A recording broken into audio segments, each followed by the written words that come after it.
दोस्तों नमस्कार। आज फिर एक कहानी के साथ, कहानी छोटी लेकिन सीख बड़ी, और सीख वही महान जो जीवन में उतर जाए, और ज्ञान वही श्रेष्ठ जिससे जीवन संवर जाए। ऐसी ही जीवन को संवारने वाली एक कहानी एक हास्य कहानी, वो भी ज्ञानी बाबा की। ज्ञानी बाबा एक ऐसे कैरेक्टर जो ज्ञानी तो हैं लेकिन तथाकथित, खुद के द्वारा घोषित किए गए।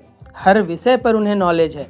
किसी भी विषय को छेड़ दीजिए, उस पर वह अपनी राय या एक विद्वान की तरह राय देने से चूकते नहीं हैं। अब यह ज्ञानी बाबा पढ़ाई लिखाई करके पंच बन जाते हैं, और एक दिन ऐसा वाकया होता है कि एक सोहन नाम के व्यक्ति को एक अजनबी व्यक्ति थप्पड़ मार देता है बीच बाजार में। अब जब सोहन को वह अजनबी व्यक्ति थप्पड़ मार देता है तब उसे सूझता नहीं है, उसका दिमाग भन्ना जाता है। लेकिन वहीं पर अजनबी व्यक्ति माफ़ी मांगने लगता है कि भाई साहब, गलती से मैंने कोई और समझकर आपको थप्पड़ मार दिया। मैं आपको नहीं मारना चाहता था, मैं आपको नहीं पहचानता, मैंने सोचा कोई और व्यक्ति है जिसे मैं मारना चाहता था। तब सोहन संतुष्ट नहीं होता है और यह बात को पंच के पास ले जाता है। पंच ज्ञानी बाबा और उस अजनबी व्यक्ति में बातचीत होती है, और बातचीत से ऐसा लगता है जैसे कि वह ज्ञानी बाबा जो पंच के रूप में है और वह अजनबी व्यक्ति पहले से परिचित हैं। वह अजनबी व्यक्ति ज्ञानी बाबा को अकेले में ले जाके कुछ बात भी करता है। अब सोहन को लगता है कि कुछ खरीद फरोख्त, कुछ पैसे देने के अभी वहाँ पे प्रपंच चल रहा है, फिर भी सोहन वहाँ पे खड़ा रहता है। अब ज्ञानी बाबा आते हैं पंच के रूप में, और वह पूछते हैं कि क्यों जी, तुमने इसे क्यों थप्पड़ मारा। तब वह अजनबी व्यक्ति कहता है कि मैं नहीं जानता था कि ये व्यक्ति हैं, मैं तो कोई और सोचकर इन्हें एक थप्पड़ मार दिया। मैं नहीं जानता था कि ये कौन है, कहाँ से आए हैं, मैंने कुछ और ही सोचा और थप्पड़ मार दिया। तब यह ज्ञानी बाबा जो पंच के रूप में थे, वे कहते हैं कि तुमने गलती तो की है, इसके लिए तुम्हें 500 रुपये जुर्माना भरना होगा। अब इस सज़ा से सोहन खुश नहीं होता है कि बस 500 रुपये, इतने ज़ोर से थप्पड़ मारने का वह बात करता है।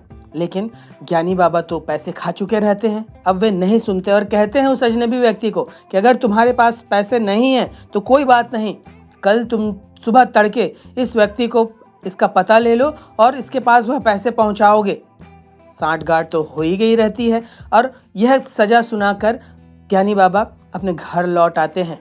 अब दूसरे दिन सोहन प्रतीक्षा करता है, कोई भी व्यक्ति नहीं आता है। 2-3 दिन, 4 दिन बीत जाते हैं, 1 हफ्ता बीत जाता है, कोई भी नहीं आता है। तब सोहन को गुस्सा आता है और वह पंच यानी ज्ञानी बाबा के पास मिलने जाता है। ज्ञानी बाबा उसे देखते ही कहते हैं, क्यों, तुम्हें तुम्हारे पैसे मिल गए। तब यह सोहन कहता है कि नहीं पंच साहब, मुझे तो पैसे नहीं मिले हैं। लेकिन वह पास जाकर जोर से एक थप्पड़, जितनी ताकत थी उसके पास, वह पंच साहब को यानी ज्ञानी बाबा को मार देता है। उसके इस जबरदस्त थप्पड़ से ज्ञानी बाबा का सर घूम जाता है। वे हतप्रभ रह जाते हैं कि ये क्या घटना घट गई। अब सोहन कहता है कि पंच साहब, वो व्यक्ति आपके पास आएगा ना, तो उससे जो मेरे जुर्माने वाले 500 रुपये हैं वह आप ले लीजिएगा। यही सज़ा है ना एक थप्पड़ को, अजनबी व्यक्ति को थप्पड़ मारने की। ज्ञानी बाबा वहीं उसका मुंह देखते रह जाते हैं। दोस्तों, छोटी सी हास्य कथा है, लेकिन हमें यह सिखाती है कि किसी के द्वारा भी किसी पर किया गया छल और प्रपंच कहीं ना कहीं लौट कर आता है, और ज़्यादा लौट कर आता है। अतः हमें अपने जीवन में एक सादगी भरा जीवन, ऐसा जीवन जिसमें किसी के साथ छल प्रपंच धोखा ना हो, क्योंकि यह छल प्रपंच धोखे एक ऊर्जा का रूप है, और ऊर्जा का नियम है कि वह लौटकर आप तक आना ही है। फिर वह कार्मिक फ्रीक्वेंसी की हम बात करें, हम कर्मा की बात करें, हम धर्म की बात करें, किसी न किसी रूप से हमारे किए गए कार्य का उत्तरदायित्व हमें ही उठाना पड़ता है, और उसका फल भी हमें यहीं भोग कर जाना होता है। क्या पता स्वर्ग है या नरक नहीं है, लेकिन विद्वानों के द्वारा जो बात कही गई है, कार्मिक फ्रीक्वेंसी की जो परिकल्पना सुझाई गई है, उसके अनुसार हम जो भी करते हैं उसका फल हमें यहीं भुगतना पड़ता है। इसे आप बहुत ढंग से रिलेट कर सकते हैं। जैसे आपने किसी की बुराई की, आप पीठ पीछे किसी की बुराई करते हैं। आप मान लीजिए कि किसी थर्ड व्यक्ति की बात किसी अन्य अपने परिचित से कर रहे हैं और उसकी खाली चुगली और बुराई कर रहे हैं। लेकिन 2-3 दिन बाद ऐसा होता है कि आपकी गाड़ी कहीं पंचर हो जाती है, और गाड़ी पंचर जब होती है तब आसपास आपको कोई मिलता नहीं है।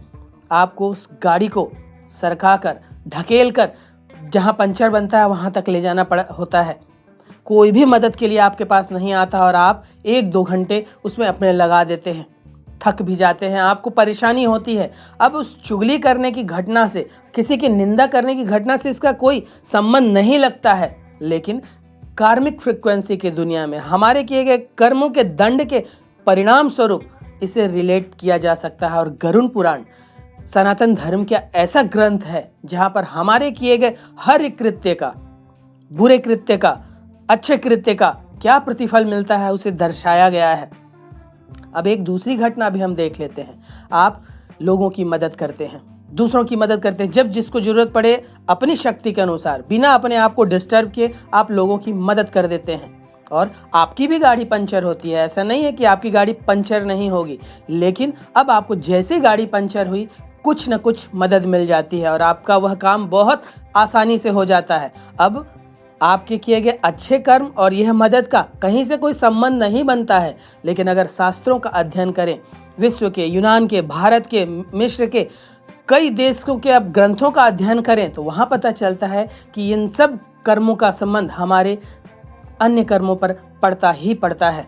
तब हमें सचेत होने की जरूरत है कि हम जो कर्म कर रहे हैं, जो विचार रख रहे हैं, उसका प्रतिफल हमें ही भुगतना है। तो क्यों ना ऐसे कार्य किए जाएं जिससे हमारे जीवन में शुभता का निर्माण हो। क्यों ना ऐसे कार्य किए जाए, ऐसे वचन बोले जाएं जिससे हमारे जीवन में अच्छा ही अच्छा हो।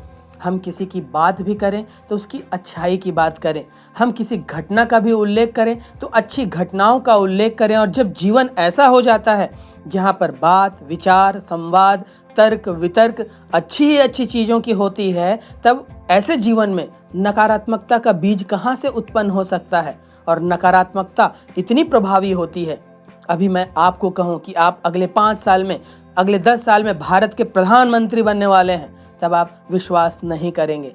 लेकिन सकारात्मकता का अवगुण यह है कि उसे बार बार कील ठोकनी पड़ती है और एक दिन जब वह अवचेतन मन में वह कील घुस जाती है तब वह चीज़ होकर ही रहती है। लेकिन नकारात्मकता का, जैसे आप किसी बाबा जी के पास गए, किसी को आपने अपनी कुंडली दिखा दी और वह, इनका काम ही वही है, डर पर इनका बिजनेस खड़ा होता है। अब वे आपको डरा देते हैं कि फला 2-3 महीने में ऐसा ऐसा हो जाएगा, आप गंभीर रूप से बीमार पड़ेंगे।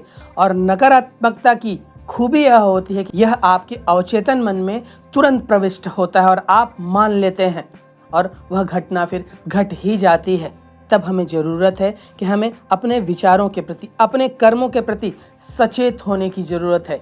नहीं तो जिस तरह ज्ञानी बाबा को एक थप्पड़ जबरदस्त मिला, प्रकृति, ईश्वर हमें पता नहीं क्या क्या दंड दे देगा।